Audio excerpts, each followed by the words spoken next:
ஒரு family get டுகெதருக்காக எங்கள் வீட்டில் நாங்கள் சிக்கன் பிரியாணி பண்ணியிருந்தோம். இந்த வீடியோ ஃபுல்லாக ஸ்கிப் பண்ணாமல் பாருங்கள். நாங்கள் சின்ன வயசில் என்னென்ன பண்ணோம் எல்லாமே நான் வந்து ஷேர் பண்ணியிருக்கேன். ரொம்ப நாள் கழித்து நாங்கள் மீட் பண்ணதுனால அப்படியே நாங்கள் பேசிகிட்டே சமைச்சிட்டு இருந்தோம். செம்ம ஜாலியாக இருந்துச்சு. வீடியோ ஃபுல்லாக ஸ்கிப் பண்ணாமல் பாருங்கள். நான் உங்களுக்கு எல்லாமே நான் வந்து ஷேர் பண்ணுறேன். பிரியாணினா யாருக்கு தான் பிடிக்காது? அதுவும் வீட்டில் செய்கிறத விட கடையில் வாங்கி சாப்பிட்றது தான் எல்லாத்துக்குமே பிடிக்கும். எங்களுக்கும் அதே மாதிரி தான். பட் ஃபேமிலி கெட் டுகெதர் வீட்டில் நாங்கள் எல்லாருமே இருக்கும் போது நம்ம சேர்ந்து செஞ்சு சாப்பிட்லாம், சேர்ந்து செஞ்சு சாப்பிட்டா இன்னுமே நல்லா டேஸ்ட்டு கூடும் அப்படின்னு எல்லாருமே நாங்கள் சேர்ந்து செஞ்சோம். புதினாவை நல்லா வாஷ் பண்ணி பெரிய வெங்காயத்தை நல்லா பொடி பொடியாக நறுக்கிட்டோம். டோட்டலாக வந்து நாங்கள் 3/4 கிலோ அரிசி போட்டிருந்தோம். அதுக்கு 1 கிலோ சிக்கன் எடுத்துட்டோம். ஃபஸ்ட்டு நான் பிரியாணி அரிசியை நல்லா வாஷ் பண்ணி ஒரு 10 நிமிஷம் போல் ஊற வச்சுட்டேன். அந்த ஊற வச்ச கேப்பில் இந்த மாதிரி சைடில் காய்கறியெல்லாம் நறுக்கணும்னு எல்லாத்தையுமே வந்து நறுக்க ஆரம்பிச்சிட்டோம். பெரிய வெங்காயம் எந்த அளவுக்கு அதிகமாக போடுறோமோ அவ்வளோ டேஸ்ட்டாக இருக்கும். தக்காளியை வந்து நம்ம கம்மி பண்ணிக்கலாம். வீட்டில் செஞ்ச பட்டரை போட்டு நாங்கள் நெய்யை உருக்கிட்டோம். நெய்யில் செஞ்சால் தான் பிரியாணி அவ்வளோ டேஸ்ட்டாக இருக்கும் அப்படின்ட்டு தேவையான பட்டை கிராம்பு எல்லாமே எடுத்து வச்சுட்டோம். பச்சை மிளகாய், கொத்தமல்லி, தக்காளி, புதினா எல்லாத்தையும் நறுக்கி க்ளீன் பண்ணி எடுத்து வச்சாச்சு.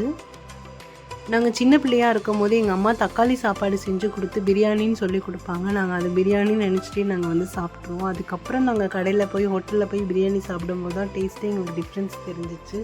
அந்தளவுக்கு எங்கள் அம்மா வந்து எங்களுக்கு தக்காளி சாப்பாடு கொடுத்தே பிரியாணின்னு ஏமாற்றிட்டாங்க. அதுக்கப்புறம் தான் எங்கள் அம்மா கொஞ்சம் நாள் போக போக தான் பிரியாணி வந்து கற்றுக்கிட்டு அதுக்கப்புறம் செய்ய ஆரம்பிச்சிட்டாங்க.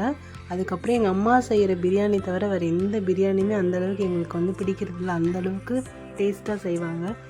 இது எங்கள் அம்மா சொன்ன ஸ்டைலில் நாங்கள் பண்ணோம். நாங்கள் சிஸ்டர்ஸ் எல்லாம் சேர்ந்து பண்ணினோம். அப்படியே ஜாலியாக பேசிட்டு பழைய நினைவுகள்லாம் அப்படியே பேசிட்டு ஜாலியாக நாங்கள் வந்து பிரியாணி செய்ய ஆரம்பிச்சிட்டோம். ரொம்ப நாள் கழித்து நாங்கள் தங்கச்சிங்கெல்லாம் மீட் பண்ணணும்.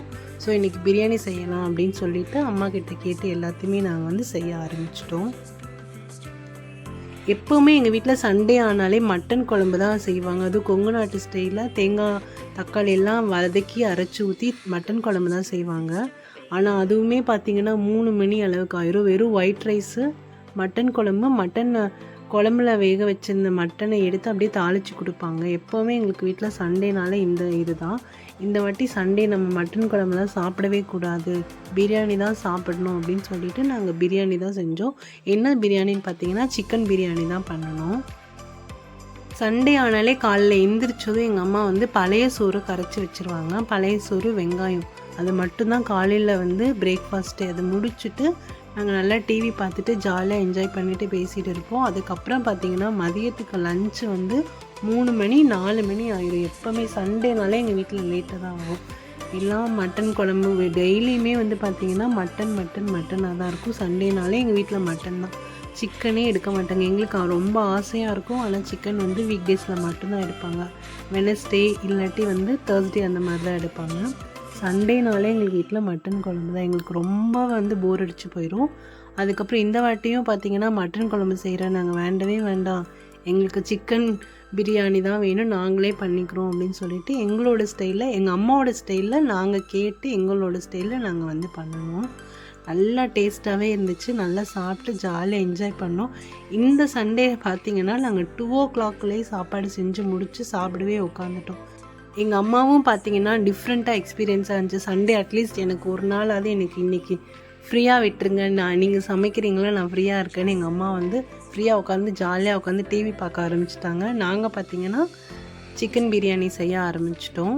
சிக்கன் நல்லா வெந்ததுக்கப்புறம் பிரியாணி ஊற வச்ச ரைஸை 10 நிமிஷம் ஊற வச்சதை நல்லா போட்டு கழுவி அதையும் போட்டு நல்லா கலந்து விட்டு மூடி வச்சிட்டோம். நல்லா வேக ஆரம்பிச்சிச்சு. அந்த வாசமே வந்து பயங்கரமாக இருந்துச்சு. சாப்பிடணுங்கிற மாதிரி டெம்ட் ஆச்சு. தம் போடலாம் அப்படின்னு இந்த மாதிரி ஒரு பாத்திரத்தில் தண்ணி ஊற்றி வெயிட்டுக்காக நான் வந்து அந்த குழவிக்கல் எடுத்து வச்சுட்டு நல்லா தம் போட்டு ரெடி பண்ணிட்டோம்.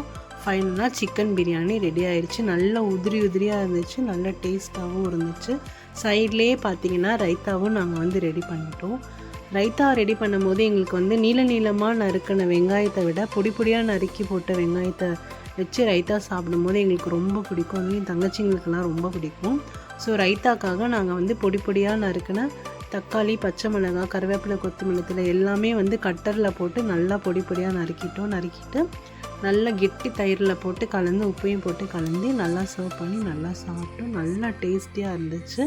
இந்த வீடியோ உங்களுக்கு பிடிச்சிருந்துச்சுன்னா லைக் பண்ணுங்கள், ஷேர் பண்ணுங்கள், சப்ஸ்கிரைப் பண்ணுங்கள். இந்த மாதிரி உங்கள் வீட்டில் சண்டேனா என்ன டிஷ் பண்ணுவீங்கன்னு எனக்கு கமெண்ட் பண்ணுங்கள். பாய்.